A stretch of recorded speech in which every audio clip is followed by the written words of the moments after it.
Very good morning students. हम लोग ने लास्ट क्लास में जो है अपने कंप्लीट कर लिया था consumers equilibrium cardinal approach. Okay, cardinal approach या उसे हम कहते थे मार्जिनल यूटिलिटी अप्रोच, जो कि अप्रोच था given by economist Alfred Marshall. Now we are gonna start with another approach which was given by doctor J R. Hicks.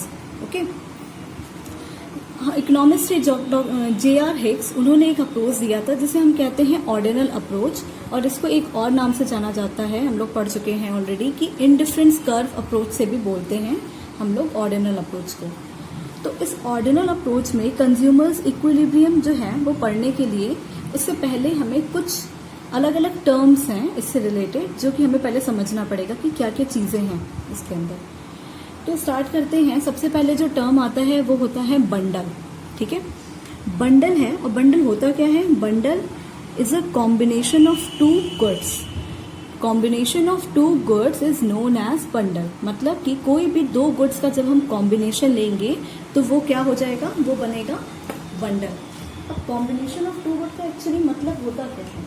For example, अगर हमें जो है एक बास्केट दिया गया, ठीक है, मान लेते हैं एक बास्केट है हमारे पास, और हमें जो है घर से बोला गया कि आप जाइए मार्केट जाओ और मार्केट में इसमें कॉम्बिनेशन ऑफ टू फ्रूट्स लेके आओ, टू गुड्स के या फ्रूट्स के बोल दिया गया कि कॉम्बिनेशन लेके आओ।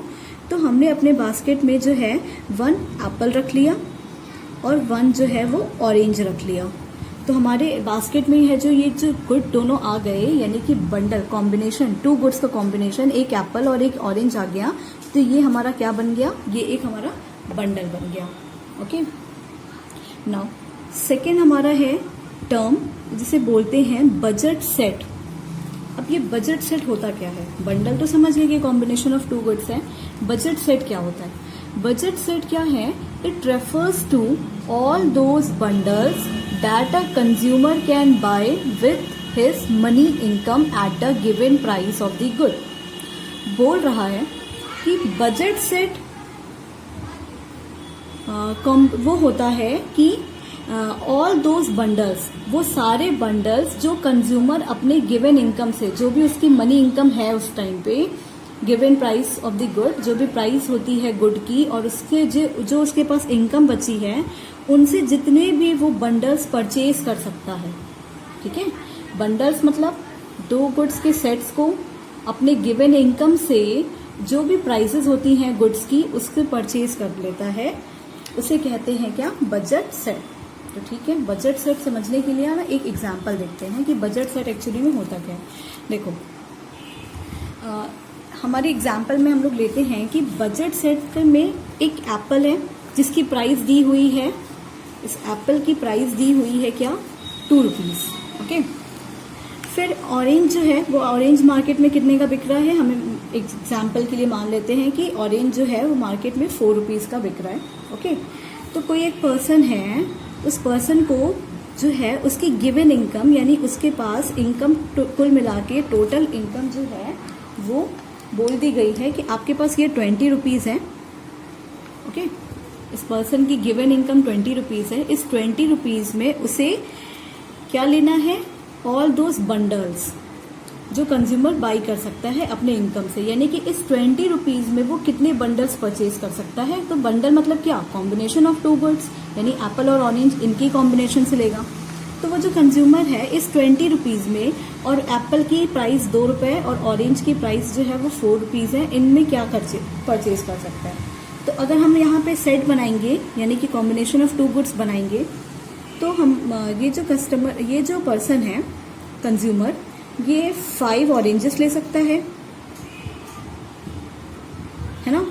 अगर 5 ऑरेंजेस लेगा, इसका मतलब है 1 ऑरेंज 4 रुपीज का है, तो कितना हो जाएगा? 20 रुपीज, यानी 5 ऑरेंज और 0 एप्पल ले सकता है। अगर हम कॉम्बिनेशन की बात करें, यानी कि सिर्फ 5, इन दोनों के गुड में कॉम्बिनेशन में क्या लिया उसने? 5 ऑरेंज लिया और 0 एप्पल लिया। और क्या परचेज कर सकते हैं? एक ऐसा केस हो सकता है जहां पे वो 0 ऑरेंज लेगा और 10 एप्पल परचेज कर लेगा। 10 एप्पल, 1 एप्पल 2 रुपीज का है, 10 एप्पल कितने रुपये का हो गया? 20 रुपीज। यानी मतलब इसके अपने गिवन इनकम में वो 10 एप्पल परचेज कर सकता है, 0 ऑरेंज ले सकता है। एक दूसरा कॉम्बिनेशन ये बन गया। और क्या कर सकते हैं? चाहे तो कंज्यूमर जो है 1 ऑरेंज और 5 एप्पल्स भी परचेज कर सकता है, कर सकते हैं, क्योंकि हमने बोला है ना कि उसके जो भी इनकम है, इनकम के अंदर में ही वो जो भी है कॉम्बिनेशन परचेज कर सकता है। ओके, 5 2 से 10 और प्लस 4 कितना हुआ, 14 रुपीज़ हुआ, यानी कि 20 रुपीज़ के अंदर वो परचेज कर सकता है, कोई प्रॉब्लम नहीं है। और क्या परचेज कर सकता है, और भी एक कॉम्बिनेशन है कि 2 ऑरेंजेस ले लिया कस्टमर ने, कंज्यूमर ने, और 6 एप्पल ले लिए, 6 एप्पल्स ले लिए, मीन्स 2 ऑरेंजेस हो गए 8 रुपीज़ के 4 के हिसाब से, एंड 6 एप्पल्स हो गए कितने, 12। तो 8 + 12 कितना हो गया, 20। यानी कि उसके गिवन इनकम में ये जो कॉम्बिनेशंस हैं, ये सारे जो कॉम्बिनेशंस दिख रहे हैं, इसमें वो अपने गिवन इनकम में गिवन प्राइस पे जो है गुड्स को परचेज कर सकता है। तो ये क्या बन गया, ये बन गया बजट सेट। बजट सेट में यही बात बोली गई है ना कि it refers to all those bundles, मतलब ये सारे बंडल्स क्या कहलाएंगे, बजट सेट कहलाएंगे, that consumer can buy with his income, money income at a given price of the good. ये है given price of the good. Consumer जो है अपने गिवन मनी इनकम यानी 20 रुपीज़ में जितने भी बंडल्स परचेज कर सकता है, ये सब बंडल्स क्या कहलाते हैं, budget set. Okay okay, hope you have understood. अगर नहीं समझ में आया तो एक बार फिर से जो है वीडियो को रिवाइंड करके दोबारा से ध्यान से सुनो कि क्या बता रहा है, बजट सेट होता क्या है। ओके, नाउ थर्ड है हमारा, फिर थर्ड पढ़ते हैं। थर्ड चीजें हैं लिखी हुई हैं, क्या थर्ड टर्म है कि बजट लाइन। अभी हम लोगों ने बजट सेट पढ़ा, अब देखते हैं ये बजट लाइन क्या होती है, बजट लाइन किसे कहते हैं। ठीक है, बजट लाइन की डेफिनेशन लिखी है, it represents the different combinations of two goods that consumer can purchase by spending all his money income। एक बार फिर से, it represent, ये बताता है, बजट लाइन बताता है कि the different combination of two goods, यानी कि जो भी दोनों गुड्स के कॉम्बिनेशन है, अलग अलग डिफरेंट कॉम्बिनेशन जो कंज्यूमर परचेज कर सकता है। कैसे परचेज कर सकता है, by spending all his money income, यानी कि उसकी जितनी भी मनी इनकम है, पूरी की पूरी मनी इनकम को स्पेंड करके, खर्च करके, वो जो कॉम्बिनेशन ऑफ गुड्स यानी बंडल परचेज कर सकता है, उसे कहते हैं बजट लाइन। देखो, इसको समझने के लिए एक एग्जाम्पल लिखते हैं ना। इस एग्जाम्पल में भी हमने कंज्यूमर की जो मनी इनकम है उसे बोल दिया कि चलो 20 रुपीज़ है। प्राइस ऑफ द एप्पल हम जिसे हम डिनोट कर देते हैं price of the apple, apple good X मान लेते हैं, तो PX बन गया 2 rupees. Price of the apple हो गई PX 2 rupees, and then price of the oranges यहाँ लिया है हमने, जैसे PY से डिनोट करते हैं 4 रुपीज, जैसे हम लोगों ने अपने प्रीवियस एग्जाम्पल में लिया था। तो एप्पल का प्राइस हो जाएगा PX 2 रुपीज और ऑरेंज का प्राइस हो गया PY 4 रुपीज, और कंज्यूमर की मनी इनकम गिवन है यहाँ पे कितनी, 20 रुपीज। अब यहाँ ये देखना है कि जो कंज्यूमर है वो अपने गिवन मनी इनकम से ना, इसमें लिखा हुआ था कि by spending all his money income, यानी कि अपने ऑल जितने भी उसकी मनी इनकम है उसे स्पेंड करके वो टोटल जो है वो कितने जो है different combination of goods purchase कर सकता है। तो हमारा काम क्या होगा ना, हम लोग चलो let's find out bundles. Okay, हम क्या करते हैं, फाइंड करते हैं कि हमारा बंडल्स जो है क्या बनेगा अगर कंज्यूमर की जो मनी इनकम है जिसे हम डिनोट करते हैं क्या M से, और इसे मान लेते हैं ये 20 रुपीज थी। एप्पल की प्राइस थी कितनी, एप्पल की प्राइस जिसे हम डिनोट करते हैं PX से, मतलब कि वो थी ₹2, और PY हमारे ऑरेंज की प्राइस थी ₹4। नाउ अब देखते हैं कि अगर बंडल प्रिपेयर करेंगे तो अगर कंज्यूमर जो है वो 10 एप्पल परचेज करेगा, जो कि 2 रुपये का ईच एप्पल है, तो 2 इंटू 10 करेंगे तो कितना हो जाएगा टोटल, 20 रुपीज़। हाँ, तो यहाँ हो जाएगा 10 एप्पल, पर 10 एप्पल में 20 रुपीज़ आ गया, फिर ये 0 ऑरेंज लेगा। उसके बाद और क्या कॉम्बिनेशन बन सकता है, दूसरा कॉम्बिनेशन बन सकता है कि अगर वो 8 एप्पल लेगा और 1 ऑरेंज लेगा, तब भी उसका 20 रुपीज़ स्पेंड हो रहा है। और एक कॉम्बिनेशन बन सकता है 6 एप्पल्स 2 ऑरेंजेस का, तब भी 20 रुपीज का कॉम्बिनेशन बन रहा है। कैसे बन रहा है देखो, 6 इंटू 2 किया हमने, 6 2 से कितना हो गया 12, और 8 2 सा 4 2 सा 8, यानी कि 12 प्लस 8 मतलब 20 रुपीज जो है अपनी ऑल इनकम जो यहाँ पे स्पेंड कर दिया। और एक कॉम्बिनेशन बना सकते हैं, जैसे कि मान लो 4 एप्पल ले लिया और क्या ले लिया 3 ऑरेंजेस ले लिया, 4 2 सा 8 हो जाएगा, 3 4 सा 12 हो जाएगा। तो ये भी 20 रुपीज, अगर इसे भी प्लस करेंगे तो क्या आएगा 20 रुपीज आएगा, यानी अपने 20 रुपीज गिवन इनकम में इसे भी परचेज कर सकता है। और अगर कॉम्बिनेशन लेंगे हम, मान लो 3 एप्पल 4 ऑरेंजेस, तो क्या ये जो है 20 रुपीज स्पेंड करा रहा है। देखो 3 2 सा यहाँ हो गया 6, 4 4 सा 16 प्लस 6 जो कि 22 आ गया।